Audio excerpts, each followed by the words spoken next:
طيب يا مازن، اقتنعت، بس أبدأ إزاي؟ مازن رد وهو مبتسم. الخطوة الأولى بسيطة، اقفل مصادر الاستهلاك. آدم ضحك مستغرب. يعني ارمي الموبايل؟ مازن رد بجدية، مش ترميه، بس خصص وقت في يومك من غير أي استهلاك، من غير موبايل، تلفزيون أو أي إلهاء. آدم قال مترددا، وبعدين جسمك هيبدأ يدور بنفسه على دوبامين من مصدر تاني، هيخليك ترجع تذاكر أو ترسم أو تكتب أو حتى ترتب غرفتك اللي بقالها شهور مقلوبة. آدم بدأ يفكر في الفكرة وقال: بس أنا ما جربتش قبل كده، هل ده هيجيب نتيجة فعلا؟ طبعا، ولو ما حصلش يبقى تجرب الخطوة التانية. وهي إيه؟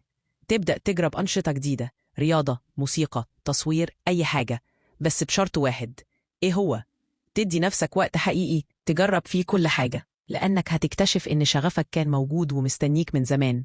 صاحبي الجميل، جربت قبل كده توقف الاستهلاك وتشوف إيه هيحصل؟